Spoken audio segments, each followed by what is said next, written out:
تحفظ دین کا کارواں رواں رواں رواں رواں رواں رواں رواں رواں رواں رواں تحفظ دین کا کارواں رواں رواں علماء کا ساتھ دو آؤ سب کے سب یہاں علماء کا ساتھ دو آؤ سب کے سب یہاں۔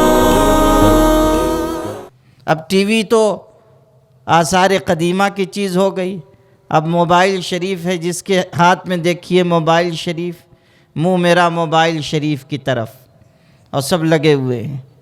یہ جو 4 سلسلے ہیں تصوف کے، قادری، نقشبندی اور چشتی اور سہروردی، اس میں کم لوگ بیعت ہوتے ہیں۔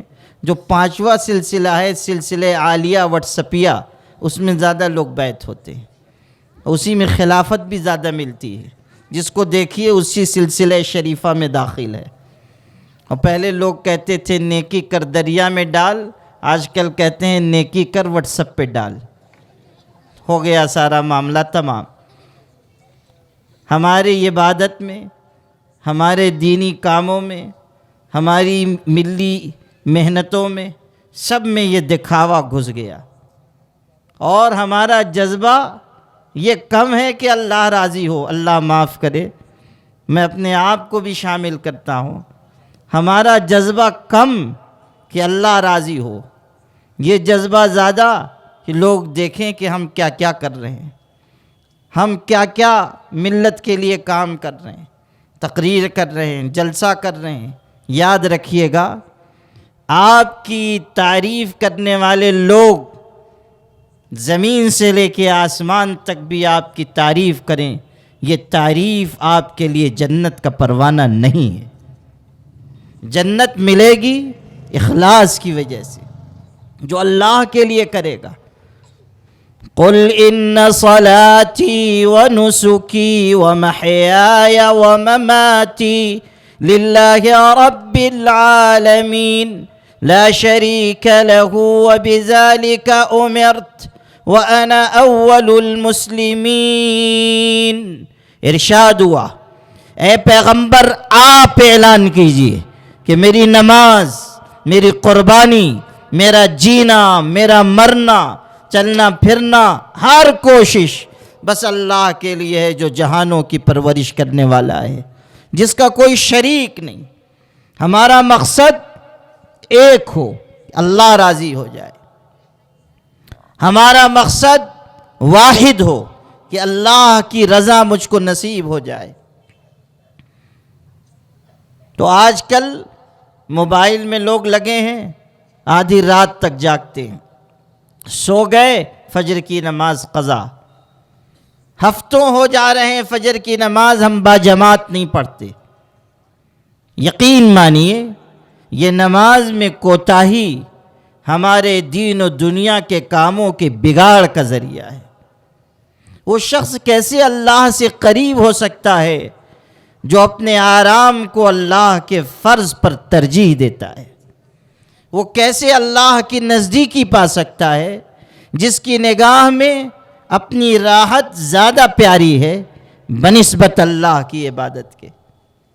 حضور پاک صلی اللہ علیہ وسلم سخت بیماری میں بھی مسجد میں آتے رہے اور باجماعت نماز پڑھاتے رہے، یہاں تک کہ جب بیماری اتنی بڑھ گئی کہ آپ بے ہوش ہونے لگے، آپ پر غشی کی کیفیت آنے لگی، تب مجبوراً آپ نے فرمایا ابو بکر سے کہو نماز پڑھا دیا کریں۔ جب آپ نے یہ فرمایا تو صحابہ نے کہا اللہ کے رسول، حضرت ابو بکر بہت نرم دل کے ہیں، آپ کی جگہ مصلی پہ کھڑے ہوں گے ان کا دل غمگین ہو جائے گا، آنکھ سے آنسو رواں ہو جائیں گے، نماز نہیں پڑھا سکیں گے۔ آپ حضرت عمر سے کہہ دیں۔ 3 مرتبہ یہ قصہ ہوا، آخر میں ہمارے آقا نے فرمایا تم یہ کہتے ہو کہ میں ابو بکر کے علاوہ کسی اور کو نماز کے لیے کہوں تو سنو، میرا اللہ اس بات سے راضی نہیں ہے کہ میری زندگی میں میرے مصلی پر ابو بکر کے علاوہ کوئی اور کھڑا ہو۔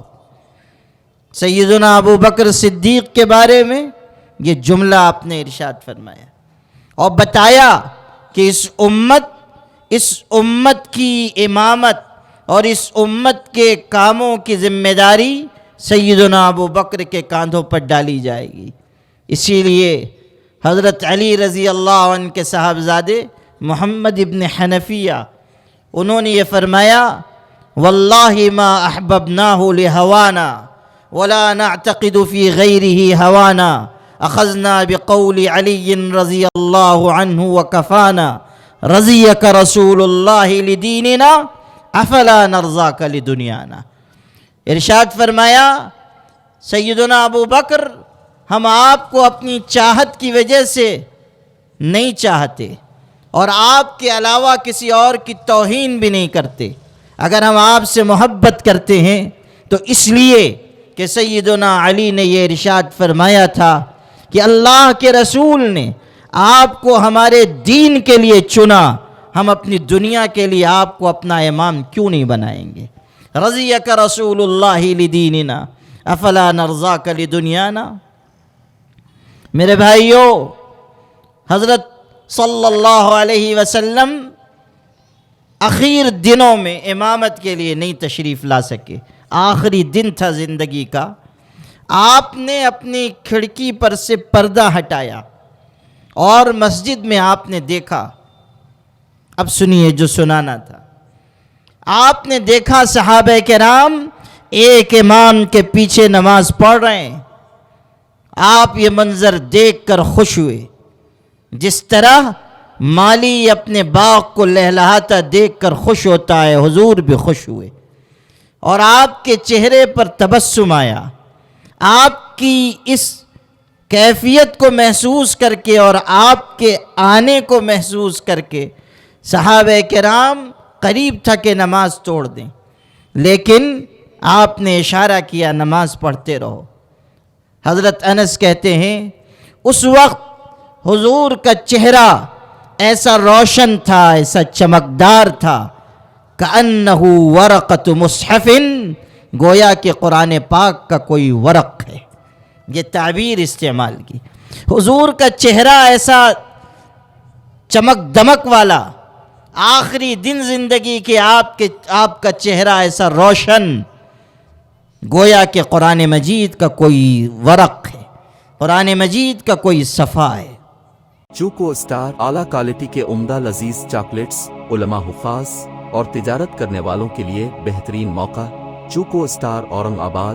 مزید تفصیلات کے لیے ابھی کال کریں۔ مدارس اور مکاتب والوں کے لیے خوشخبری، مفتی عربین ڈریس، عربی جبہ، شایا، توب اور صدری، حافظ عالم فاضل مفتی بن کر فارغ ہونے والوں اور مکتب کے بچوں کے لیے ایک نیا تحفہ، سالانہ پروگرام میں انعامات دینے کے لیے ایک انوکھی چیز، انڈیا میں کہیں بھی حاصل کرنے کے لیے ابھی کال کریں۔ مفتی عربین ڈریس، ابراہیم پورہ، Bhopal, India. On line Darul Uloom Farooqia international 11 سال پرانا آن لائن ادارہ۔ آئیے اب اپنے چھوٹے بڑے اور گھر کی خواتین کو گھر بیٹھے آن لائن تعلیم حاصل کرا سکتے ہیں کہ ہمارے یہاں آن لائن ناظرہ، حفظ و تجوید، اردو، عالمہ کورس، ترجمہ قرآن کورس، حدیث کورس، صراط مستقیم کورس وغیرہ بہت سے کورسز ہیں۔ تفصیلات کے لیے رابطہ کریں 7860617983۔ تحفظ دین میڈیا کی لاجواب کوشش، نیکسٹ میسج اب نئے انداز میں، جہاں آپ دیکھ سکیں گے ایمان و عقیدے کو مضبوط کرنے والے دلچسپ کارٹونز کا ایک نیا سلسلہ۔ ہم لے چلیں گے آپ کو کارٹونز کی ایک خوبصورت دنیا میں۔ کفریہ اور شرکیہ کارٹون سے اب ملے گا چھٹکارا۔ اب ہوں گے اور بھی دلچسپ اور مزیدار سلسلے، ہم کے بعد خوبصورت نظمیں، دلچسپ واقعات، دعائیں اور بہت کچھ، صرف کڈس میسج پر۔ جلدی کرے اور ابھی سبسکرائب کرے، اور ہاں دوستو، اپنے